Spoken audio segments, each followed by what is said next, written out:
Saudi, Oman, Qatar, Bahrain, Kuwait आणि Dubai, जर तुम्हाला ह्या देशामध्ये कामाला जर जायचं असेल ना, तुम्हाला काम करायची जर इच्छा असेल ना, तर तुम्हाला काय काय पाहिजे, तुम्हाला कुठला पेपर पाहिजे, तुम्हाला कोण काम लावणार आहे, हे तुम्हाला ह्या व्हिडिओमध्ये पूर्ण माहिती मिळेल। तुम्हाला काय करायचं आहे, व्हिडिओ पूर्ण बघायचा आहे आणि जर व्हिडिओ आवडला तर व्हिडिओला लाईक आणि चॅनलला सबस्क्राईब नक्की करायचं आहे। जर तुम्ही इंस्टाग्राम, फेसबुकला जर फॉलो केलं नसेल तर तुम्हाला फॉलो नक्की करायचं आहे आणि काही प्रश्न असले तर नक्कीच मला विचारायचं आहे। तुम्ही तुमच्या सगळ्यांच्या प्रश्नाचे उत्तर दिले जाईल।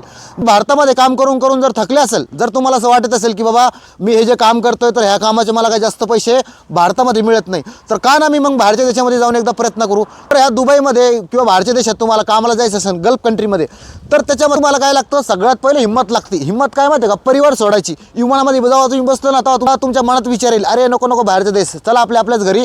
जर आपण तिथं 10-15 हजारच कमवतो ना, पण परिवारात राहू।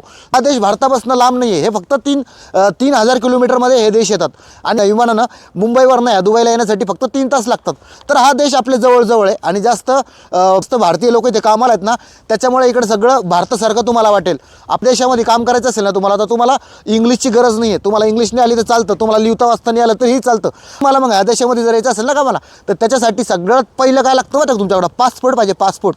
आणि तुमच्याकडे सगळ्यात प्रथम पाहिजे पासपोर्ट। आणि पासपोर्टच्या नंतर जे काही तुम्ही काम करत असाल, जर तुम्ही कुठल्या कंपनीमध्ये काम केलं असेल त्या कंपनीचा एक्सपिरियन्स लेटर, जर तुम्ही ITI डिप्लोमा केला असेल तर ITI डिप्लोमाचं सर्टिफिकेट, आणि काम केलं, कुठल्या कंपनीत काम केलं, काय काम केलं, त्याची तुम्हाला एक CV बनायची। आता काही भाऊ म्हणतील, अरे यार होता मी तर शिकलोच नाही आहे, मला तर शिक्षणच नाही आहे, मग मला काम मिळतं का? काम सगळ्यांना मिळतं इथं इथे शिक्षणाची गरज नाही आहे। इथे फक्त तुम्हाला काय काम येतं ना, हे तुम्हाला इथं विचारलं जातं।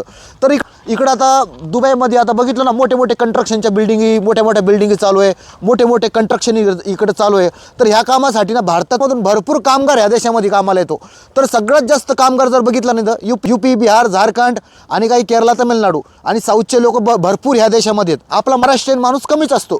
जर तुमच्याकडे जर ITI डिप्लोमा काही सर्टिफिकेट नसेल, तर मी तुम्हाला एका व्हिडिओमध्ये सांगितलं होतं ना, ते काही तुम्हाला काम येत असेल ना, त्याचं एक सर्टिफिकेट मिळतं मुंबईमध्ये। 500-600 रुपये घेतात ते आणि ते एक सर्टिफिकेट बनवून देतात तुम्हाला एका दिवसातच। पासपोर्ट, तुमची CV आणि तुमचं काही सर्टिफिकेट असेल सर्टिफिकेट, आणि जर तुमचं शिक्षण 10वी-12वी काही तुम्ही शिकलेले असेल तर तुम्ही मार्क नेमू घेऊन जा। तुम्ही सगळं पेपर घेऊन तुम्हाला जायचं आहे मुंबईला। लांब नाही जायचं कुठंच, दिल्लीला, पंजाबला, हरियाणाला पण नाही जायचं, फक्त आपल्या महाराष्ट्रामध्येच जायचं आहे तुम्हाला। मुंबईमध्ये कन्सल्टन्सी ऑफिस असतात, 828हून जास्त ऑफिस आहे। मी भरपूर ऑफिसचे नावं तुम्हाला सांगितलेले आहेत, तर तुम्हाला त्या ऑफिसमध्ये जायचं। मग आता ऑफिसमध्ये कसं जायचं, मग आता ॲड्रेस कोण देईन तुम्हाला आता तुम्ही मला कमेंटमध्ये म्हणसाल मग ऑफिसचा नंबर द्या।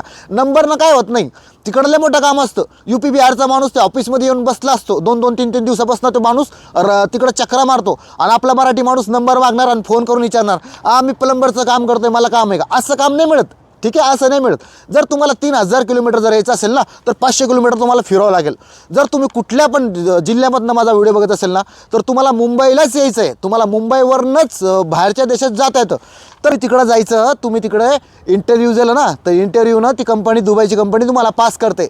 मग पास केल्यानंतर मग जे कन्सल्टन्सी ऑफिस असतात ना, ते फुकटमध्ये काम नाही लावत।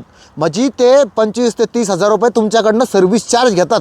सर्व्हिस चार्जेस घेऊन तुम्हाला ते पाठवतात। कंपनीचाच विजा असतो। कंपनी जर बोलली की विजा आम्ही तुम्हाला देत नाही, तुम्ही विजाचे आम्ही पैसे वगैरे घेऊ, तर अशा कंपनीत न्यायचं।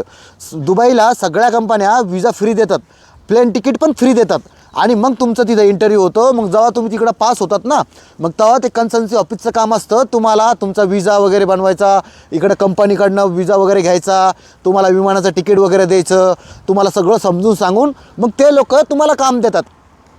तुम्हाला इथं बसून तुम्हाला कोणीच काम देणार नाही। असे भरपूर तुम्ही जर बघितलं ना, सोशल मीडियावरती भरपूर असणार आहे की आमच्याकडे हे काम आहे, आमच्याकडे ते काम आहे। अशा लोकांमध्ये जायचं नाही, फसायचं नाही, नाही तर तुमच्या प्रकारेनेच तुम्हाला दुबईला काम मिळतं। आता तुम्हाला पेपर सांगितले मी, जास्त पेपर लागतात का? नाही लागत। तुम्हाला काय झेरॉक्स घेऊन जायचे मोठे। पासपोर्ट आहे ना, ते ऑफिसवाले ठेवतात। जर तुम्ही पास झाला ना, तुम्हाला ऑफर लेटर दिलं समजा कंपनीनं, तर पासपोर्ट ते लोक आपल्याजवळ ठेवतात। मग तुमचं विजा मेडिकल होणार, तुमचे डोळे चेक करणार, तुमचं छातीचा एक्सरे घेणार, तुमचं रक्त चेक करणार। मग तुमचं सगळं फिट आलं ना, मग तेव्हा एक दुबईची कंपनी तुमचा विजाचा प्रोसेस चालू करते, आणि मग तेव्हा तुम्हाला दुबईच्या कंपनीचं विजा वगैरे मिळतो, आणि मग तुम्ही ह्या दुबईमध्ये येतात आणि मग तुम्ही इकडे काम करतात। दुबईच नाही, कुठला पण देशात हीच प्रोसेस असते येण्याची। जर तुम्ही असंच जर बसल्यास जर फोनवर बघत असाल दुबई जॉब आणि सौदी जॉब, आणि तुम्हाला नंबर वगैरे भेटले आणि तुम्ही फोन केला, तर असं काम नाही मिळत। कारण की असं घरात बसून जर काम मिळालं असतं ना तर इकडे भरपूर लोक आले असते. त्याच्यासाठी बाहेर पडावं लागतं, आपल्याला बाहेर फिरावं लागतं. जेव्हा पण तुम्ही ऑफिसमध्ये गेले ना तर एकच ऑफिसमध्ये नाही जायचं, मुंबईला भरपूर ऑफिस आहे, थोडं फिरावं लागतं. तुम्हाला असं कोणी घरी बसून असं तुम्हाला बोलवायला येणार नाही, ये बाबा आमच्या कंपनीत काम आहे, या तुला घेऊन जातो आम्ही कामाला. इकडं असं होत नाही आहे.